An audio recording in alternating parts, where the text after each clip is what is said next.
Hopefully it's just going live anyway. Hello, hello, hello. Are we here? We are here. Hello. I didn't know no intro music this time. But yeah, here we are. I am not streaming from my account, but all the other ones should be active. But yeah, welcome back to the Creators Guild. This episode is focused totally on drawing, as the graphic says. We have one of our wonderful local artists and yeah, guests who I would say I see you quite often IRL, but it's been a little minute since we've talked. Or No, yeah, I mean, we met in real life. Online, yeah. Online, we haven't yeah. talked about the creative aspect, like stuff that we do, and it's more private chat and totally private. Yeah, totally, like very inclusive. Yeah. Exclusive. Sorry, exclusive. Yeah. But yeah, Mars, you're like a super prolific artist. I think the other day I asked you, I was like, how do you begin your day? And one of the first things you do is start drawing. Yeah. Like, which is amazing. I want to get rid of. I had a habit that a lot of people probably have, is that when you wake up, you grab your smartphone and then you check everything. Yeah. And I've watched a lot of video tutorials, and they told me, like, don't do that. Like, it's gonna mess up your attention. It's gonna mess up your day. So I have a little sketchbook next to my bed now, and I have like a pen and something, so I can immediately start drawing. Awesome. Just a little sketch. Doesn't have to be beautiful. Just like, it must be energetic. It must be like free flowing, and that's good enough. That's amazing. That's a practice that I would love to get into. I don't really use an alarm, but I feel like if I woke up and like I was like, all right, first things first, like just start drawing, that would be a great start to the day. But yeah, you've been like in the time that I've known you, the past couple of years, you've been an extremely prolific and extremely active artist. I feel like almost every time I see you, you've got your iPad and you've got about a dozen projects open, and you're like cranking stuff out. If you're not like, I feel like if you're not actively finishing something or working something, you're like trying out new things, you're trying out new characters, you're trying out new aesthetics. And it was great to see, like, what I felt like was a bit of a culmination of a lot of that work is when you had a gallery show was September, right? Yes. Yeah, so you had like a real IRL, like proper gallery exhibition here in Mitte. It was in Mitte, right? I guess that's technically Mitte, right? Yeah. In Berlin, yeah. At the gallery, you had an artist talk. Your show was up for, I don't know, at least a month, right? Maybe longer. Yes, it was about I think almost 5 weeks, and until the middle of October. And yeah, it was basically a combination of like acrylic artworks that I did on canvas. It was print, like digital designs I do on my iPad right here, like I print it out on like a super huge 2 meters times 1 meter, super wide, the huge widescreen format. And a bunch of passepartouts, which are like framed special small artworks and postcard size. I did like everything, like I find it so important for an artist just to try different things. And I love digital, I do a lot of acrylics, but right now I do a lot of commissions, and they're very physical, and I love that. And yeah, it's just, like you're always gotta be creating, like it's really like a muscle. If you don't create, if you complain and you don't create, you deteriorate. And I want to make sure that my Apple Pencil or something similar is always like within reach. Yeah, excellent. No, that's like great advice. I feel like yeah, morning motivation. Just get up and draw. And the creative, exercising the creative muscle. And also like, I mean, I think like one of the things I realized, like drawing, like anyway, for me, like drawing is really at the core of your practice. Like you're very much putting a line on the page and forming everything with that. But you also like are one of many artists that I've come across in the Web3 space, also throughout Solana, where you've really, I think like there was a time where like I think it was a bit challenging to have a drawing. When I say there was a time, like there was a time in art history where a drawing maybe was seen as a precursor to a painting, or like you would have a print tradition or something that was like maybe considered like more fine art, but the drawing maybe had a little moment where it wasn't really like, I don't know, it wasn't getting as much attention as it should. But I feel like there's a lot of artists, yourself included, who really do a great job at putting the drawing at the forefront of your creative practice. We can have a look at your work rather than just talking about what it looks like. If you want to, feel free to. Yes. I'll shuffle. I'll see if I can shuffle this page without messing it up, because sometimes I totally mess it up. All right, here we are. Is that big enough? Should I put it? Should I?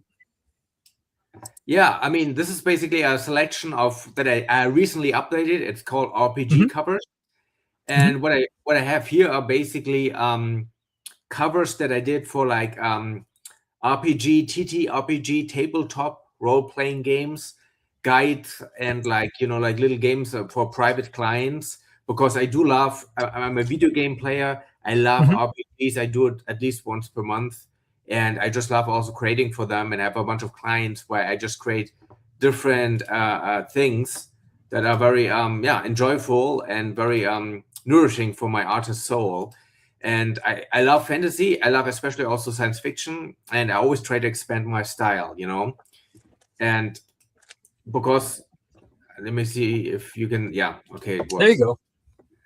That's my, because we talked about the gallery. So I want to people show some photographs of my gallery, if you can see here, this is me in my shirt that I'm wearing right now. And you see those huge widescreen artworks that are digitally drawn, actually. The widescreen works are all digitally drawn. And then I put them into Photoshop because my iPad doesn't have the power to do high quality, huge artworks. Right. And I printed them out in an industrial printer here in Kreuzberg. And then I framed it myself onto wooden frames, like old school. My mother had to help me with that because I'm fucking useless with that. And it's hard. It's super, like with that kind of size, to make it stretch and to keep that pressure so it's not like loose and hanging, man. You gotta have some strength, man. And then I did it over that with spray and acrylic colors. Nice. Yeah. I love the hybrid aspect of them, because like I think there are some things that are just like, I think that the ones that have like this big splash across them are like I mean you do it all by hand anyway, but there's something really it really benefits to have like the digital print aspect where like you can just get the colors and the sharpness and the gradient and all that stuff right on the canvas and then go from there. But you're so right about if anybody has ever tried to like make their own canvas, that's one thing. But I think making your own, like stretching your own painting after it already exists, it's a challenge. I use a staple gun, and let me tell you, like getting those things out again is kind of bonkers. So yeah, like props for doing that yourself. And I know that like just for the sake of context, your mom is also an artist, so she's got a lot of experience. So it wasn't like you just asked your mom for help. She like really knows what she's doing, probably. Yeah, I mean, she's a classical fine artist. She does like landscape painting and figure eight painting, very old school, using acrylics, using Japanese paper, using also framing. And listen, she's very small. Like she's like 1.55 or 58, I think. But she has so much power, man. Like she's like, I remember when I was like complaining how hard it was like framing them, and you're so weak. Don't be so weak. Like, like shit. Like my mother's twice my age, and she's like berating me, rightfully so. But it makes you humble. And no. It's manual labor, and like it's also precision work, and like people that have done it for years, or people that like do it regularly, or people that do it professionally. Okay, no big deal. But like it definitely takes maybe more than a YouTube video to get it right. Clamps, saws, Yeah, but like it ends up, of course, making the work look amazing. I mean, how else are you gonna get that stuff on the wall? Like, Yeah, it's and so it's. Mhm, what people don't see is that it looks really good in 3D, because you don't see it with the photographs right now. But if you walk mhm. around it, the stretchers are quite thick, so they're at least 5 centimeters. Yeah. So you have some of the artwork on the edges as well, if you look at the side, right? And it has that really neat 3D effect where you see it with this one a little bit. Well, not really. Like, Yeah. like the orange one, the Bliss, you see Mhm. like some of the artwork goes over the edges on the side, I was gonna and ask about that. Yeah. it looks really good. It's not on everyone, but and here with those ones, actually, this family bought I think like 3 or 4 artworks on that day. Super cool. Yeah, I always have to show them from behind because of like German, European privacy laws. Right.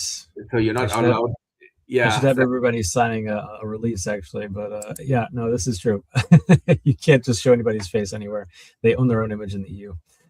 and yeah, so if you look at those smaller artworks here, they're like 20 times 20 centimeters. Yeah. They're very thick, and the artwork revolves around the edges as well. So if you look sideways, it feels really like a thick, almost like a plate standing up from the wall.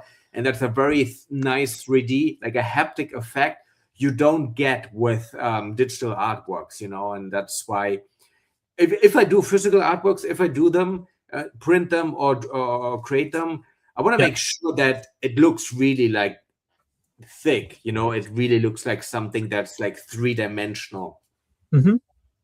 No, and I think thick canvas just looks good. Like when you frame it on a thick framed canvas, it just pops off the wall a bit better. And like the fact that you do paint around the edges of your work, I think I love that actually, because like some people, like that's the thing. Like some artists will consider like the surface of the canvas to be like the thing that you should look at, and that's like the end of the story. And then like there's also like of course, a long tradition of um, putting frames around canvases, around paintings, and then you don't really ever consider anything beyond that edge of the 2D surface to be a part of the work. But like you've got lines and colors going all the way around the edge of your work, and I think it's good. I like it.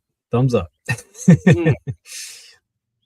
And these are like you don't just I mean you often have, like, for example, clothes that you have painted and drawn on, or paint marker drawn on, shall we say, but you also draw on items, and you're not just limited to canvas. Yeah, I'm as you can see, I have a bunch of hats here. That it's a Hmm. series actually sold like about 4 or 5 weeks ago. And I think I have one left. Yeah, but that was more like a test run. And Nice. like just using acrylic high premium Molotov like markers Hmm. and spray Hmm. paint. And I call them like line love, because everything around my art is based on lines. Hmm. Because you talked earlier about like drawing, like being more like almost like a precursor and to painting. Hmm. And I realized I'm not a good painter. It's not my core strength. And people always forget, like, what's the difference between drawing and painting? Like Hmm. painting is all about the area. It's color on an area. Paint and drawing is all about the line. It's Yeah. everything about the line, right? And I Yeah. realized I'm not a good area painter. Like I'm very line focused. Everything is around our line strength, line structure, and decoration, and like flowy lines, and also like composition. So Yeah. I just double down on that. That's what an artist friend once told me. Like, don't try to learn to paint. Like, be an artist, be a drawer first, and make everything about the line. Hmm. Hmm. And you can see that with the it does have some area painting, but mostly it's about Yeah. lines. If you look at the structure, almost like a graffiti type of style. Yeah. And yeah, love that. Like, and here are some private commissions about like character designs, for example, all digital Hmm. mod, and it's so line focused. Hmm. Every single artwork is line focused first. Yeah. A lot of them are like from the tabletop RPG, which is a niche, but it's a super popular niche worldwide, especially in Europe and North America. Yeah. And if you look at some some of them are like concept design, some of them are this is a commission. If you look at one, nice. Was like a D&D commission, you know, like Dungeons and Dragons. Yeah. And it's like a I had to Google it up. It's like a tiefling, which is like a special human race that is corrupted by demon energy. Like I had to look that up. I thought, oh, it looks like a German word, but it's made up. It's a D&D champion. That's the class, and then the race is like a tiefling, very line focused. And if you look at this is like this is just a concept. It's like a Crusader type with a book, like a war Bible. Bible. Yeah, like nice. I love taking concept. This is a huge part of my art style. I love existing concepts and then change them and make them a little bit different. This one was also like a concept for an RPG. Yeah. The vampire sword you see here, and it's like a mix between a vampire and a sword unit, you know. And I just love the idea of having that. And this one is almost like an SM necromancer, like a necromancer, like a character in the RPG world that can summon creatures, but with a more SM style and a robot. You know, just a robo. Nice. Yeah, this is also a tiefling. For some reason, that race in D&D is super popular. There was a commission I did of 1 or 2 months ago. Awesome. And it's more like a corrupted champion, where it's a mix between a classical paladin, but also a little bit corrupted, so it's a bit more edgier. Yeah. And a paladin is like a high-level knight, right? Yeah, a paladin is almost like I would say a Christian adjacent knight. It's like a morally righteous warrior, but also fighting for the good. He has healing capabilities. He is protecting the innocent, but then some of them get corrupted, you know, and this is more like a corrupted version of that knight, where it's obviously more edgier. It has a lot of red, devilish tones. The shield is edgy. It has like spike-like shapes, a little bit more devilish. Yeah, and this is like also a commission, like a follower, a cultist. Nice. You sort of like. I'm just curious. Like, I've never asked you if you have like some kind of classical training, or if it's like where your foundations in drawing like lie. Like, did you just start doing it and then you kind of like eventually just developed your own style? Because like you've got a really nice exaggerated way that you present the human form, but it's like it's still pretty anatomically like proper. Like it works. It always works, I feel like. So sorry, I have like a multimedia background in like video editing and camera work and stuff, and I never had like a study with when it comes to drawing or art. I just learned that by doing it every day. You know, I come from the digital multimedia space, and everything I did about comics and character design, I learned just by doing it. Soaking everything up that I loved about the internet, about Japanese or Asian pop culture in general, video game design, and just like copying it and getting better at it. Nice. That's I love that, where you just sort of like you just end up like developing your own style over time. I mean, I think it never hurts to have like classes and everything, and of course there's always been I think probably over the past 100 years, there's always this back and forth between like self-taught artists or outsider artists versus classically trained artists.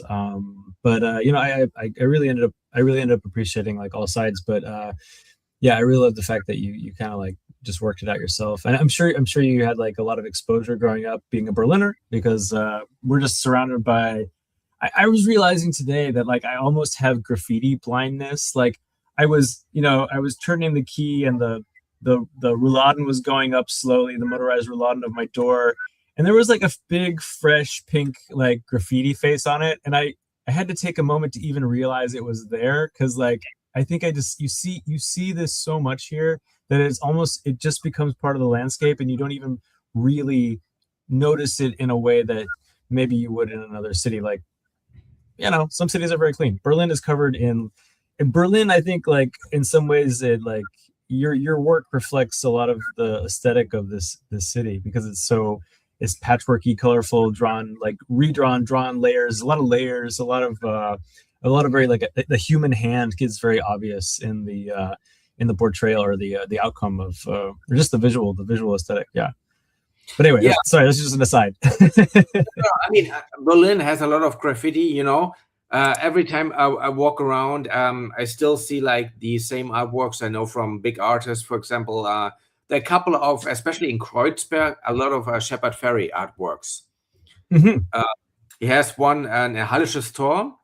It's like 100%, because he talked about it. And you see it also all around, even like artworks in Kompositor, the area. It has a lot of graffiti. I know like 3 artworks from Shepard Fairey, which are in Kreuzberg, and it's just a magnet, and you grew up with those places where you just see it everywhere. And I love especially figurative design, just like a cool font, but also a character that looks at you, or it's just like present. And yeah, I also like that gritty look in my artwork. Sometimes this is more a little bit clean, but because my work is very character focused. I love characters, and I love damaged characters, because I'm like health damaged by having a congenital heart disease. So I love people with flaws, and I love people who recreate themselves, whether it's like fantasy hairstyles, made up fashion. I love like mottos and almost like messages being like tattooed on characters. A lot of my characters have a bandage, because that's true. Your characters have a lot of, they all have, I forget about that. They have like a bandage on their face, or like nose, or and you have like writing on the bandages. Yeah, because for me the bandage is a symbol for trying, being experimental, being brave, and failing, and carrying some of that damage. So you need a bandage, right? Nice. So it's like a badge of pride that you carry with you, and it's a quintessential part of almost every character that I have is like has a bandage. Very cool. Very cool. This series, are these works that are essentially digital, right? Like, these are ones that are usually kind of like on your iPad? Yes, I sold actually most of them as NFTs and Web3. Okay. The left one, the very left one, the elf, basically, right? Yeah. I sold it as an NFT, and I sold it as a premium artwork on my gallery. I had this actually showed on my gallery. And it's a very cool piece. And I tried to replicate it because it's like 4 or 5 years old, and I can't. I cannot repeat it. That's interesting. So like you've changed so much to the point where you can't replicate what you were doing a few years ago.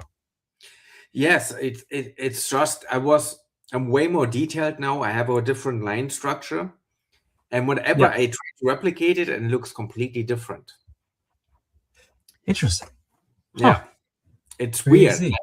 That is interesting. I mean, I understand how people evolve, but it's interesting. Like, I feel like, I don't know. Actually, this is a good point. I'm not sure if I've gone back and tried to do something I was doing,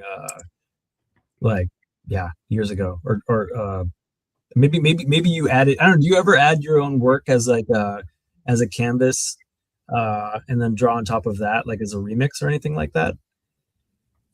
Yeah, I do that occasionally. Okay.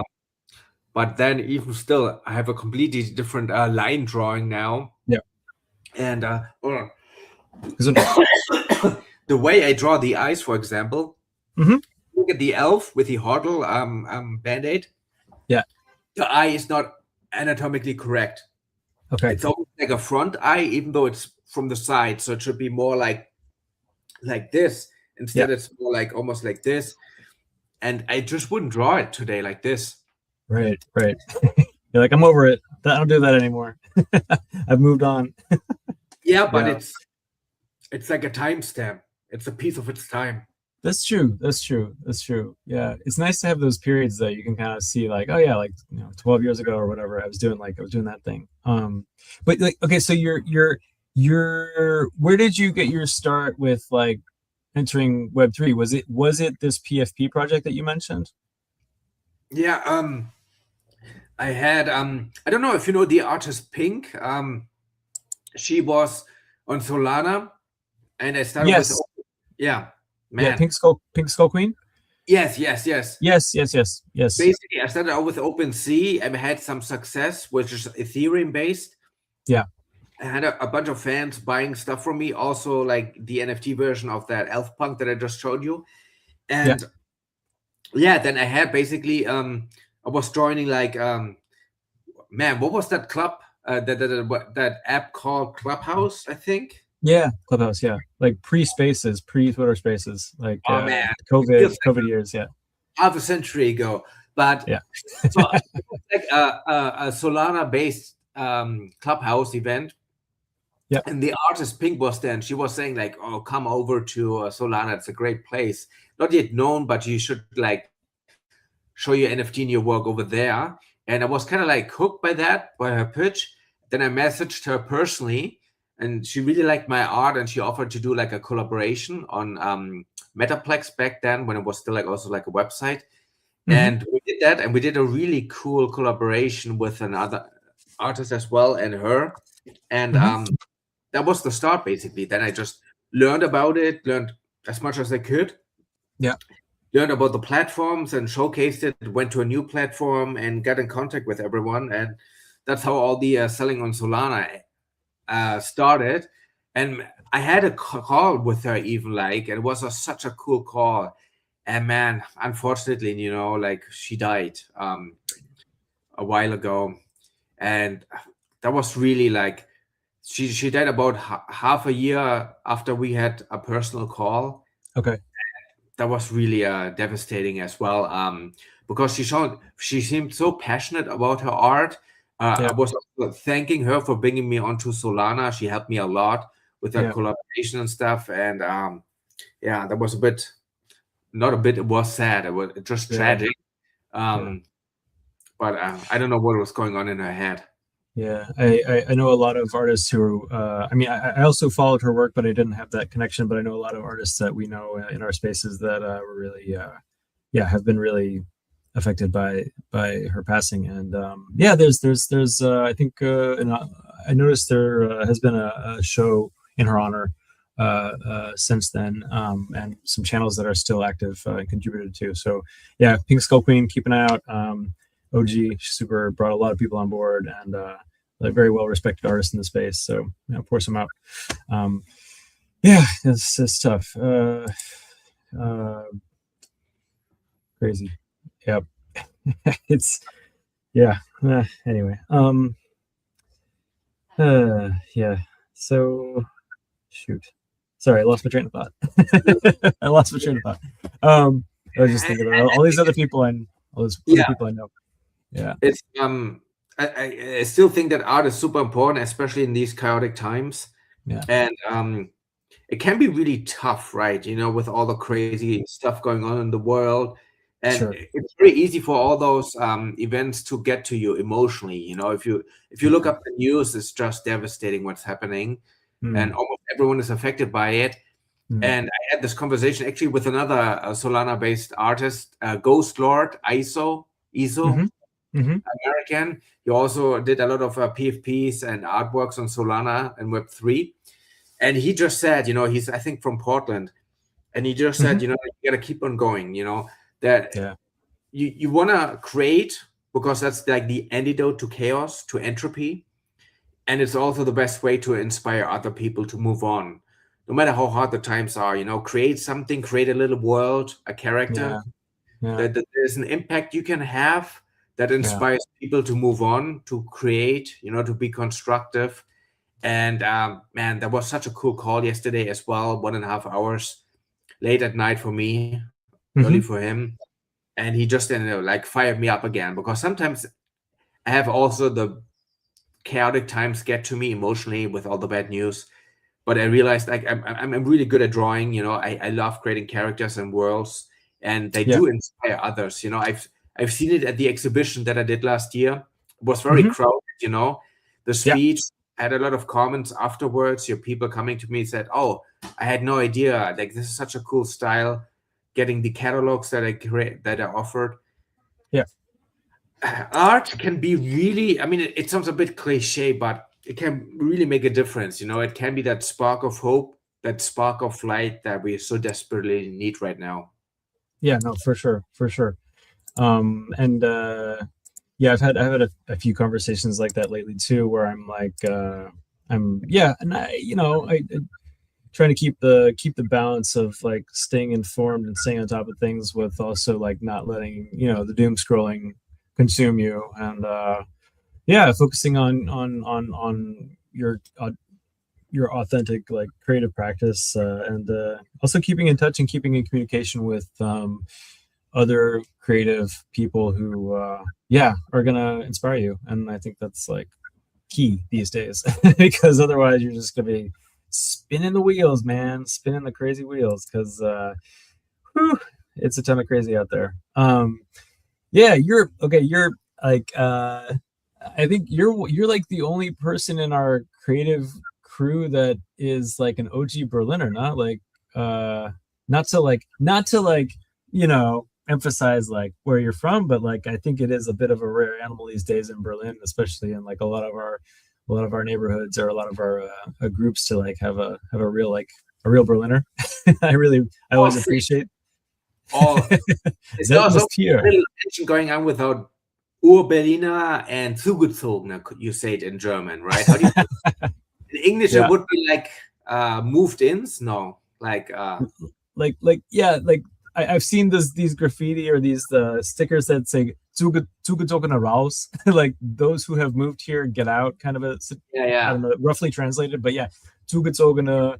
I mean, it goes through these. Berlin goes through these cycles, right? It's always been a place of upheaval and a place of change, but yeah, there's like every couple of years you get a fresh new cycle of people that come through, to check it out and make their mark, and I always appreciate that. But yeah, you've probably been like, I would assume you've had like yeah, like a really rich experience with being an OG Berliner, and growing up and seeing all the change that's happened here within your lifetime, which has been pretty extreme. But it's yeah, it's cool. I think it's cool for the sake of the sake of the context of the work, and yeah, maybe you, I don't know, how do you feel about that?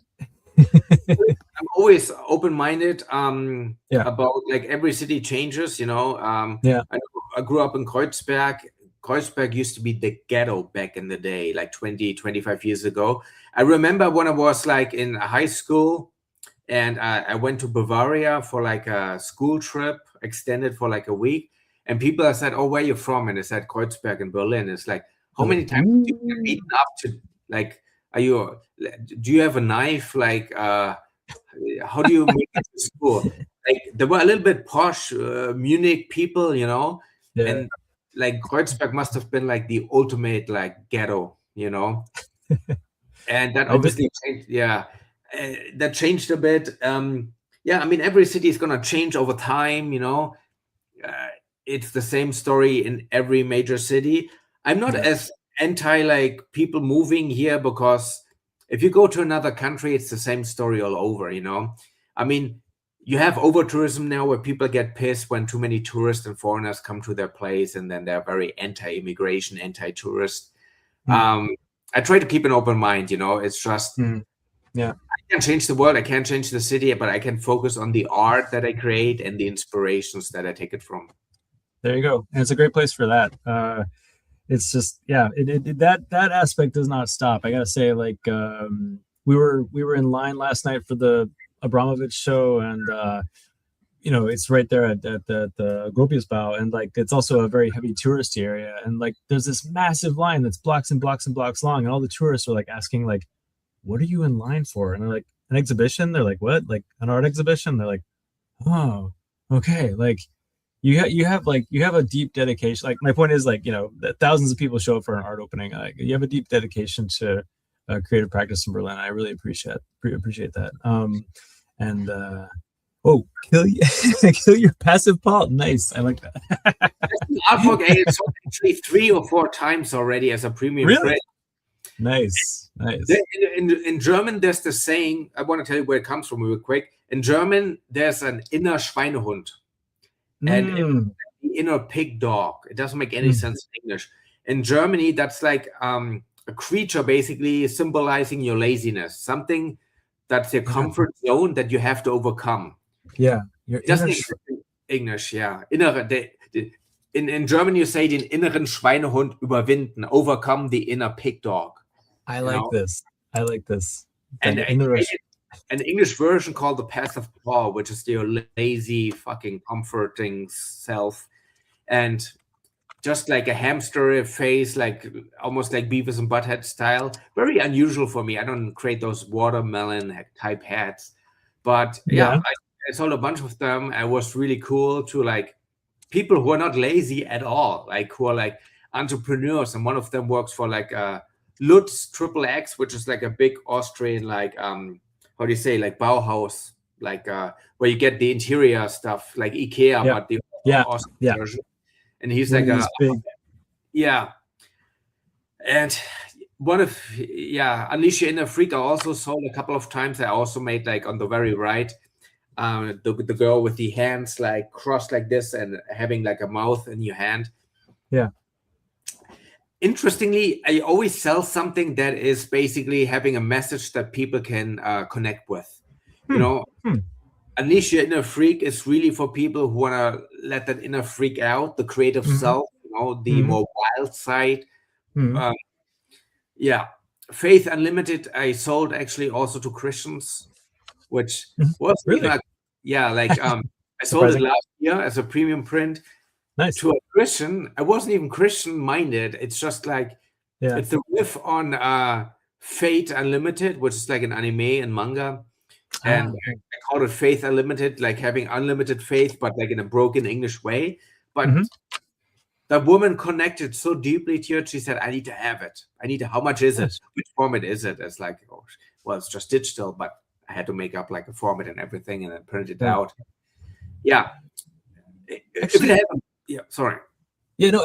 How do you go about like getting your work out there, like in the physical form? Like, is it a lot of heavy lifting with that, or like, I mean, do you use services or platforms that allow you to combine the NFT or the blockchain version with a physical work? Well, first of all, there's no overlap between people getting a physical work and a digital work. It's completely different. All the people with the digital work are all over the world, from Asia, North America especially. And all the people with the physical work are all from Germany or like surrounding Europe, you know, like Belgium or like Switzerland and Austria and stuff like that, and Poland. Instead a Polish collector buying my physical work, and they don't give a ass about my digital work. It's so weird. But the acrylic and vice versa. Different crowds. I haven't found a way to combine them, to be honest. And I get them through my website. I also have like a collector space now, which I write to occasionally. I invite them to a gallery opening. I invite them when I have like a studio visiting I have a studio space which I share with a good friend of mine. And I do it like this, just like as an artist, you have to do so many different things as well, right?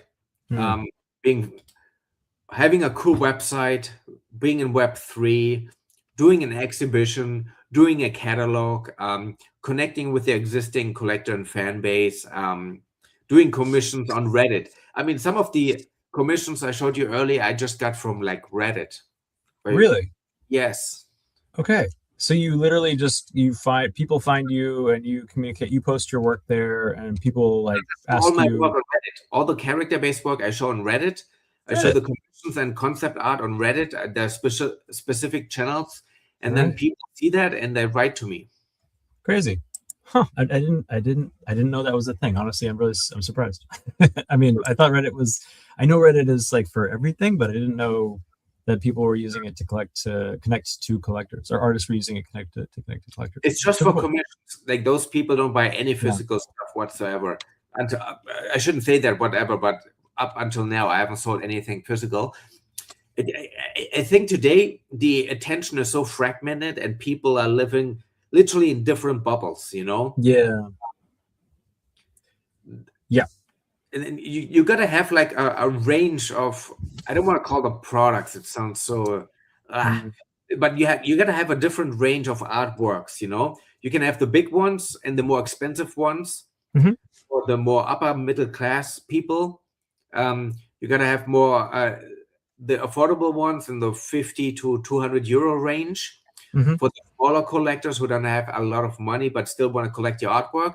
And then you gotta have like some kind of merch, like in my case, like catalogs or like digital collections, character designs, which are anywhere between 20 to 80, 90 euro. And so it's like the range and the variety is very important.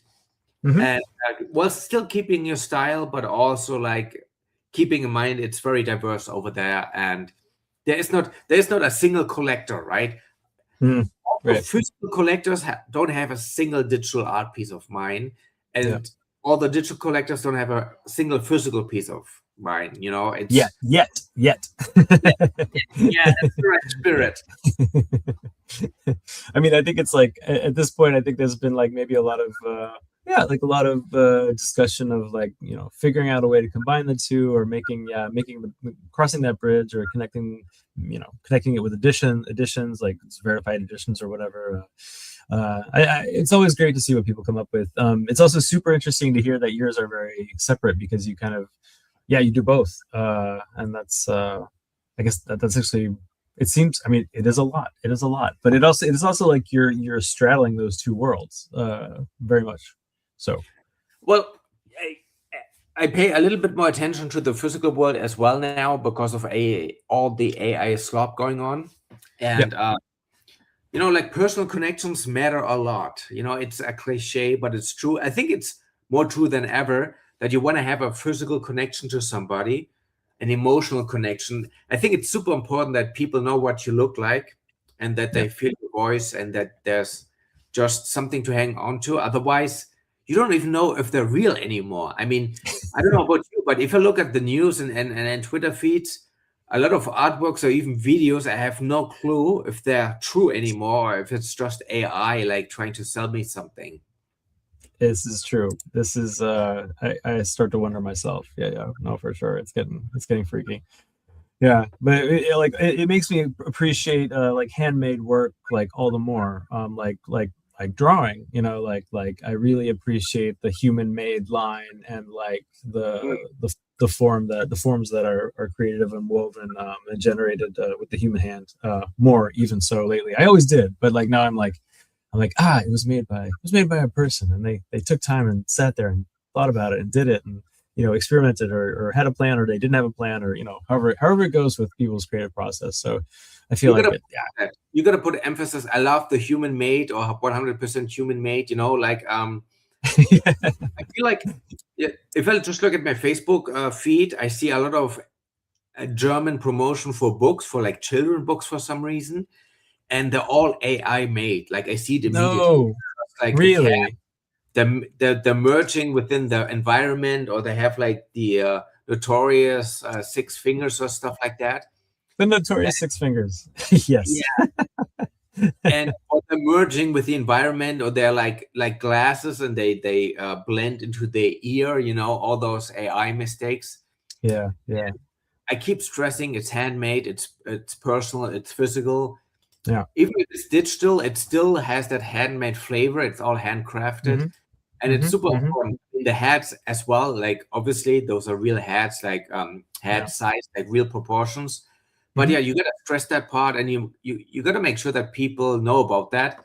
And then you gotta push the emotional factor. It's like a personal artist. I talk about my background, you know, also like the heart disease. I don't push that too much. I don't want to have like the pity party, but it is a part of my character design, you know. Sure. That's why I don't like perfect characters with porcelain skin that are just beautiful and no freckles, no damage, no scars, no band-aids. Yeah. And I want to tell people why that is. Even if you look at this one, is like Korean youth, the white screen artwork, they're still a little bit damaged, the people. Yeah. Yeah. No, they've been through some stuff, and they're going through some stuff, but they're like active and like in action. And I also love your integration of text. I think that's great. I think like for me, it's also a bit like maybe for some artists as well. I don't know. It's a bit of a dilemma to include text, but I think you're quite fluidly able to integrate text into your work without like, I don't know. I don't think of it as being like I don't know. I don't want to say distracting, but like it can be distracting if visual work has too much of a text emphasis. But I feel like with yours, it just weaves in really well. Well, it has to do with me growing up in Berlin and seeing all the graffiti. And I'm not good at graffiti, but it has such an impact that I want to always incorporate text into my artworks, which I do all the time. Yeah. You won't Yeah. find me like without it. Even like the tweets and like micro messaging, which is like displayed like tattoos a lot of times. Yeah. And if you look at, this one especially, like you can see that the one with the red hair, Yeah. he has a Yeah. lot of maybe I can make it a little bit bigger. He has a lot of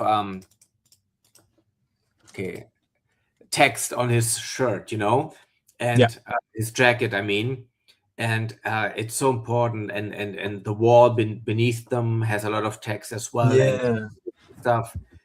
Man, I need it. Like I need the text. I cannot. Yeah. I feel naked if I create an artwork without text.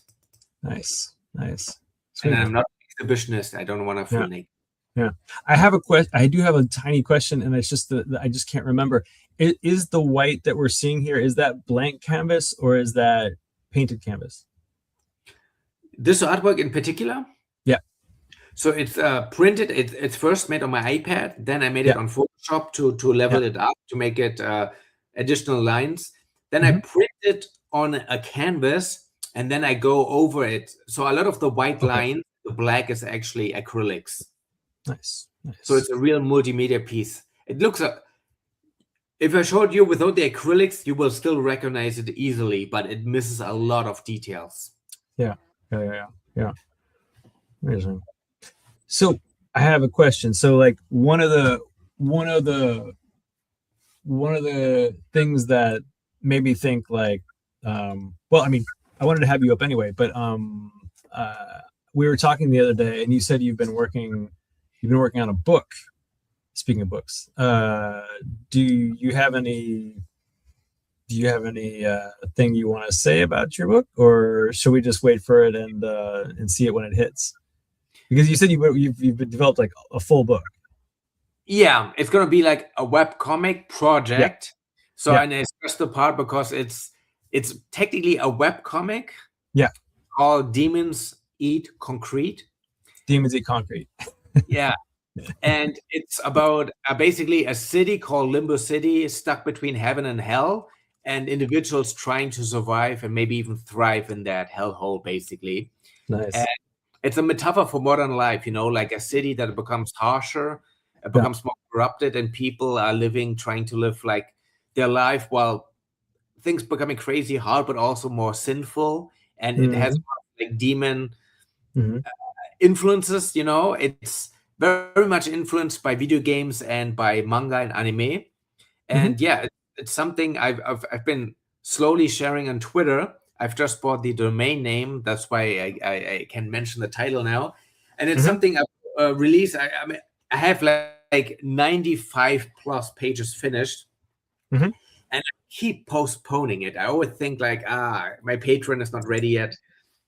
But it's a main project that I'm releasing this month because I've shown so much already. And it's technically a web comic, but I want to make it more than that. I'm creating a dedicated website for it, and it's going to have merch and everything, but it's also almost like a guide to life in a way, where it's inspirational for people to cope with current chaotic times. And all the good comics and good stories are always larger than what you see, If you look at fan followings for animes that are very niche, it's almost like a movement in times, and I love to create something like that. So I treat it more like an art project that keeps evolving. Very cool. Very cool. Well, I'm gonna be, I'm super excited to see how that comes out, or how that comes about. Be sure to let us know Yes. when you're gonna release it. Do you know if it's a web? If it's a web comic, does that mean that you're posting new pages and new chapters to your website, like at a regular interval, or what does that look like? I don't even know what that means. So the goal is to have it Thursday and Monday, always something new. And some of them are even, I don't know if you know what a lore page is.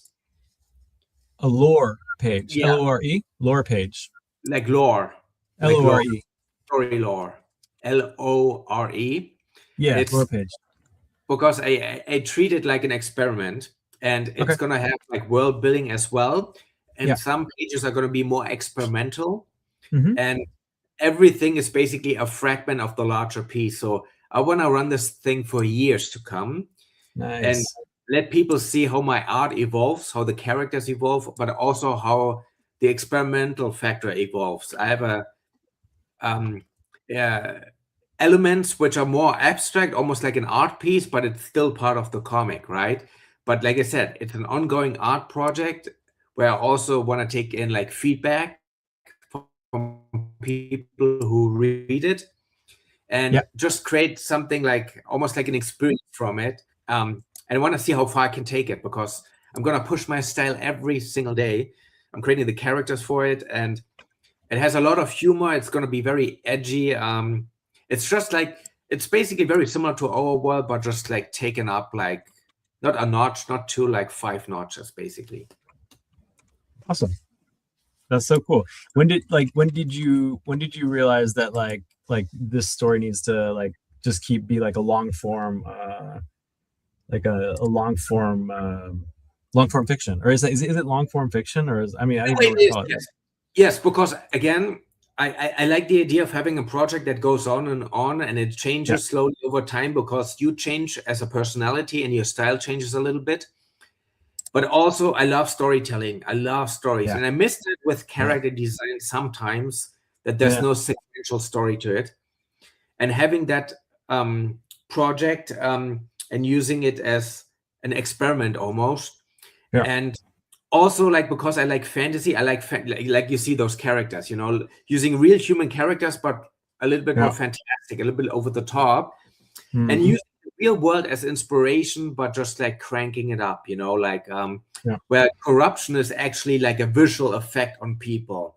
And depending on when someone is greedy, like, and very, they get like a bigger mouth shape and becoming more demonic way based on what they can consume. And one of them being like a sex and porn addict, becoming more like a succubus in the process, And it's just heightened reality, but filtered through the artistic lens. And I want to make it the best work that I'm capable of. And it's already looking pretty good now, I have to say so, but it's still a lot of room for improvement. But I imagine how it will look like in 2, 3, or 4 years if it keeps going on, and hopefully creating like a fan community that eagerly awaits everything I create with it. For sure, man. For sure. And I think like, you're with your visual, the strength of your visuals, I think it's going to be, it's be something to look forward to. We've only got a few more minutes. Is there anything else you would like to share before we get to the announcements that I don't have to announce, but I forgot to do them last time, and I would feel bad if I missed the announcements. But yeah, are there any like final Mars wisdom and or hot tips and or anything that you'd like to share before I think what I find out about the last years is, like, I always thought in the past I'm this kind of artist or I'm that kind of artist. And I think you have to be more liquid and open-minded nowadays, when people started coming. And like, I do character design, the cover for the RPG. I do private commissions. Once in a while I have a gallery show. I do like again the webcomic project now, which I also want to monetize through Patreon and merch later on. it's super important to have like an open mind and to always think like, how can you use your art for something else? How can you like diversify? Because if something doesn't work out right now, you can focus on the other thing. And it's the quintessential having not all of your eggs in one basket, but having multiple baskets. That's a very good suggestion. Not all of your eggs in one basket, but also having multiple baskets. Yeah. Yeah. Do you ever, I'm just curious, have you ever done like I've seen you do live painting, but have you ever done any murals or ever thought about doing any murals that would be like something like more of like an outdoor space, more of a semi-permanent, if not permanent work? Like I said, I've done a bunch of live paintings, paid ones. Yeah. I've done 2 smaller murals, but that was ages ago. I think like over 9 years ago. Okay. I'm still thinking maybe it's not like I love the idea, but it's quite a challenge. You have to be really good with, if it's a really good big not canvas, but like a mural, like a wall. Yeah. I feel like it's not my core strength yet, but I'd be open to it, Yeah. But because I don't do landscape art a lot, I'm very character focused, and it just hasn't yet. I always want to say yet. Always keep your mind open for new opportunities. But yeah, it's something I did in the past. Awesome. Very cool. Very cool. I'm just gonna go to this others. This is the so I try to just include a few of the things that are going on, and I don't want to forget this time, because I feel like every time and the reason is why, and I'll show you why soon, but we've got a few heads up, and you helped remind me about the heads up, because oh, come on, keep going. Okay, so here's our show. This is our show. Hey, this is On Drawing with Mars. I did want to mention that Stefan had like a bit of a situation where he couldn't get back to his desk. He will reschedule. We've had him on before. We are looking forward to having him on again. But Mars, like, honestly, spending an hour with you and your work was perfect. And I hate to like kind of cram creatives into like a little tiny space when they maybe need a whole. So maybe it was all for the best, because we probably need an hour with both of you. But yeah, like Stefan, super awesome artist. And we will. I got his Kickstarter actually. He has like a cool pack of cards, and I got that. I funded, co-funded, donated, whatever it's called, and Kickstarter. His pack of cards, which is really cool. Yeah, man, incredible artist, very diverse as well. Would have loved him to see him on the show, but maybe next time. Yeah, he'll be back. We're talking. I think he's like, amazing illustrator, drawer, artist, and he has a whole bunch of other like IRL stuff going on that's different than anybody else that I can think of in the space. I was going to quickly remind everybody that we have co-working Fridays going on. As usual, that's an old photo, but there's Mars. You can see Mars right there. But then this is also just the last week. Yeah. So I really enjoyed checking in with our local Berlin creative community. There's Kelsey. We've got Laura and Felipe from Brazil, and Bloody, of course. Michael. Hey, everybody. There's me being a goofball. But great to just check in. W3 through Super Team Co-working Fridays. There's even a link. I'll share out this presentation with. Oh, where's my QR code? Well, anyway, just look it up on Luma or via the Super Team channels. I also mentioned briefly there's an opportunity with Green Academy to apply for an educational building, whatever, innovator grant. So if you've got a crazy idea, I would go ahead and check out Green Academy's channels. They've got their grant applications open, which I think is a good FYI. They're a really awesome project, wonderful people. I've met them a few times. So yeah, funny name, but great project. And they have grants open for anybody to apply. And also, if you're in and around Berlin, we had a close encounter with some of the wonderful people at Office and Part, one of the galleries in Berlin that I think does a great job of bridging the digital / blockchain and IRL traditional gallery space. They've got an opening on Thursday night for Jonas Lund. I think it'd be super interesting. He's like a very conceptual, really interesting Swedish artist. But that's it, live in Berlin. So look up Office and Part. I know that a lot of our creative community are going to be showing up there. I've got the link there. And there's also Chris, he just wrote me, Chris, we didn't mention that you and Chris shared the same space in D Gallery. He had half the downstairs and you had the upstairs for that show. And he also has an upcoming an upcoming show. So yeah, check that out if you're also in Berlin. These are pretty local things at this point. And moving right along, there's one other. Bloody recommended this. Thanks, Bloody. This looks super cool. I think we've gone to these before. They're kind of different places, different times, but that's also on Thursday. Thursday is going to be a busy day. And moving right along. Okay, local news, not local news. Yes, local news coming up is Solana Summit, so keep an eye on the Solana Summit if you're interested in Solana. I know there will be creative opportunities coming up here. They haven't really announced what that looks like yet, but it's going to happen in mid-June, June 13th. So you can find those also through Super Team channels. And I always try to end exactly at 6, even though I'm 40 seconds over, because either Trev's Talking Trash or Zadai's Space. I don't know if he's traveling at the moment. I don't know if that's happening, but I would highly recommend going over to Trev's Talking Trash right now, 6 p.m. Via Trev Elviz channel, supported by Bonk and Exchange Art. And yeah, that's all I got. So thanks everybody, and Mars, thanks so much, and I'm so happy to have you on, and we'll have you back, especially when you've got new news. But yeah, great to have you on, and I'll probably see you on Friday, if not sooner, Thursday maybe. Yeah. All right, man. Mach's gut. Bis dann. Tschüssi. Ciao, ciao, ciao. Yay. Into the clapping thing. Yeah. All right, show's over. Everybody got to go home.